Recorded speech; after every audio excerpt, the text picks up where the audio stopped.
What's up, everybody? Happy hump day. It's Wednesday. I think I recognize that guy from TikTok. I'm like TikTok aegis. It's like contagious with TikTok. I started using it like 2 weeks ago and I can't get enough of it. I know it makes me freaking childish and there's no real legitimate use for it.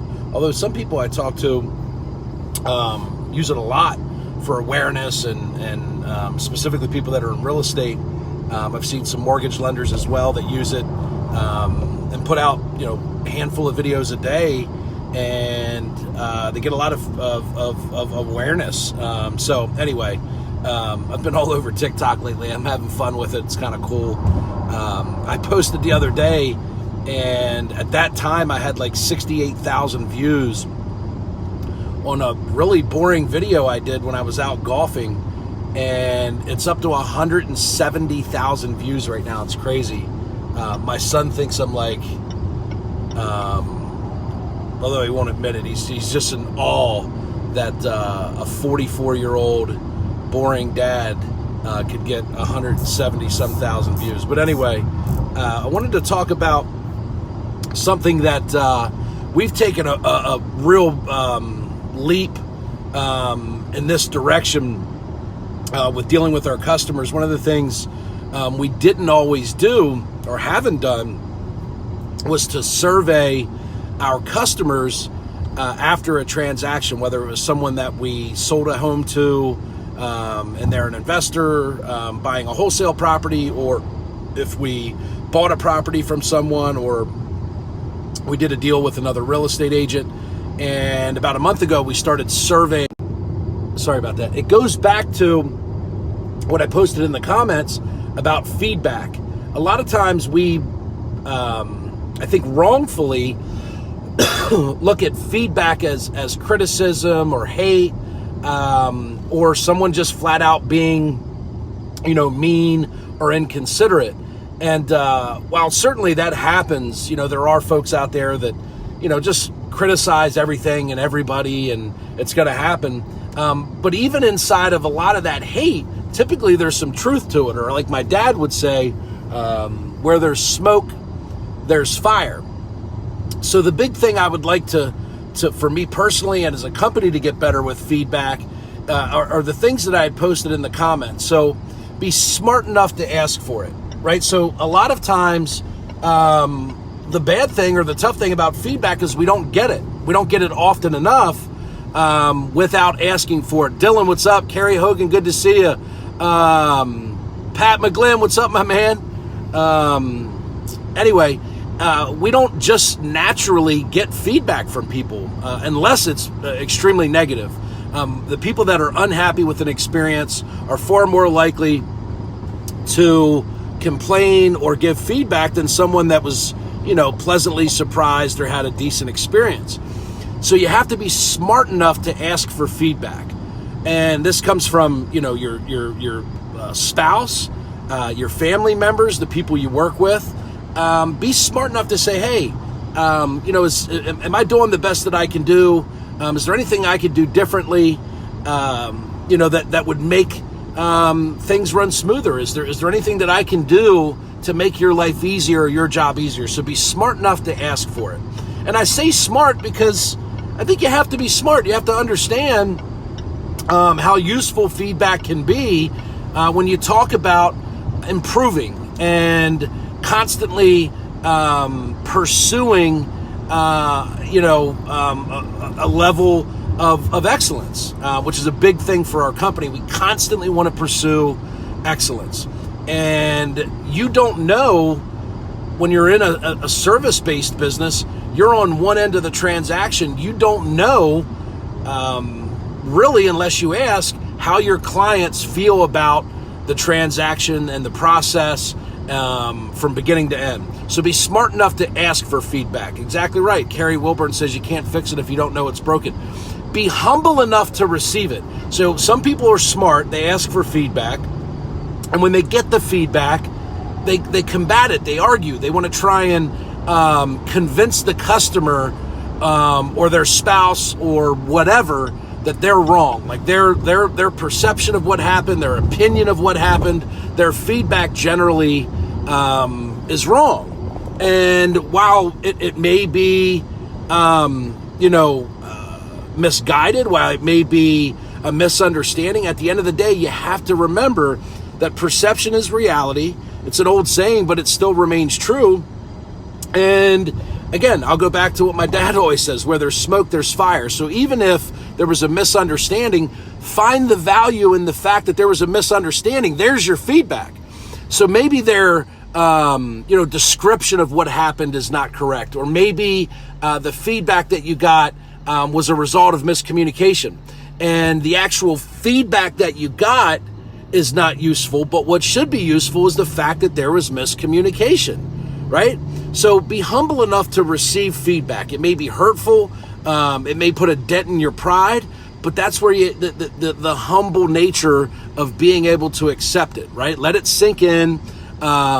Give the credit that's due for the fact that at a minimum, that's what someone believes about you, believes or sees or felt about the way that they were treated, or whatever it is that you're asking feedback for. Then you have to be disciplined enough to flipping do something about it. Or you can plug in another F word there if you want, right? So feedback is useful when you apply those three things. Be smart enough to ask for it, be humble enough to accept it and not argue with it. That's where a lot of times they'll say the customer's always right, which they're not, technically. But again, if you apply it to this analogy, the customer is always right. If they had a bad experience, whether it was your fault or their fault, you have to be humble enough to receive the feedback, to be able to effectively look at your processes and your people and whatever it is that you're doing to see opportunity. Okay, and that's how we continually get better, is get feedback, receive it, don't resist it, and then you have to be smart enough to do something with it, or you have to be committed enough, right? So we can be smart enough to ask for feedback. We can be humble enough to accept it and say, hey, listen, we played a part in that. I can do better. We can do better. But then you have to be committed enough, because here's the hard part, or the hardest part, right? Because it's, I think taking, constructive criticism or feedback is always difficult, right? We naturally, as people, want to do well. And when we hear that someone is not happy with us or does not approve, it can be disheartening. It can be frustrating. It can be hurtful. But the final leg is being disciplined enough or committed enough to take action and then do something with the feedback that you have. Whether it's organizing it, right? And maybe one customer complaint may not demand that you take immediate action and uproot processes that have been working for years and change it. So maybe it's just organizing it and then reviewing it. One of the things that we will do as a company as we survey our buyers, our sellers, we even survey our team members. We give everybody an open forum to talk amongst their departments about things that aren't working, things that they would suggest that would allow them to do better, what's broken. If they're having issues with people, we give them an opportunity to discuss that in an open, non-judgmental format once a week for every department. So then you have to be, again, committed enough to do something about it.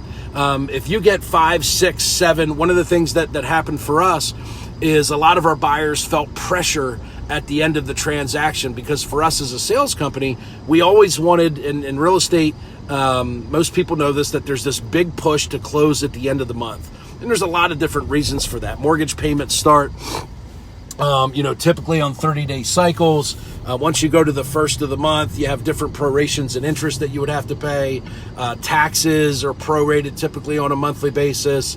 Insurance premiums, things of that sort. So what we made a decision to do as a company was to make a change in our sales process, where we removed virtually all of the end of month cramming in reply to inspections, appraisal re-inspections, the issuing of important documents that are needed for closing at the end of the month.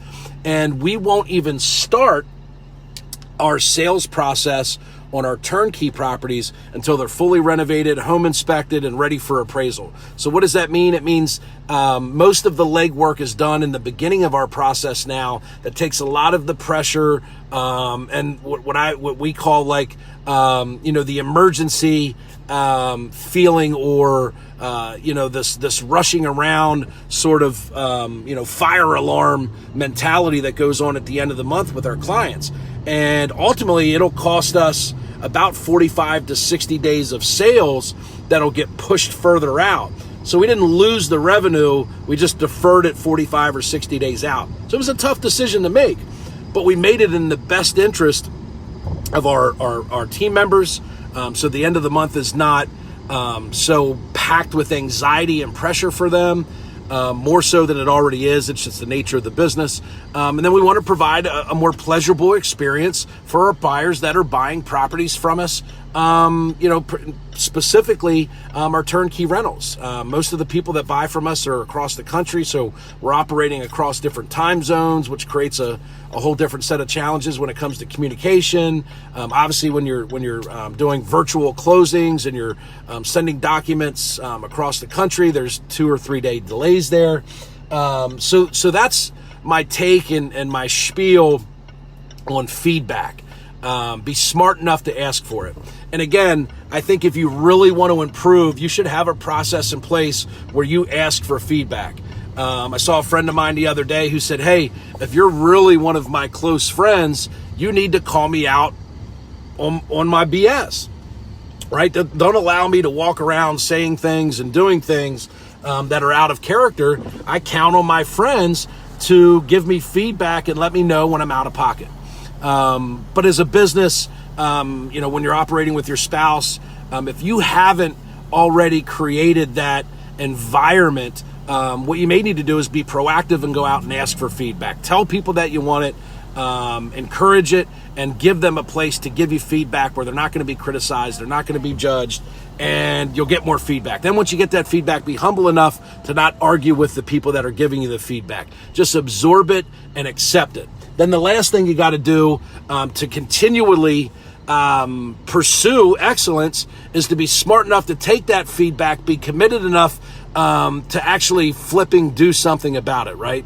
You need to be willing to take feedback, whether you believe it's honest, whether you believe it's misguided, whether you believe it was a misunderstanding, and take that feedback and do something about it.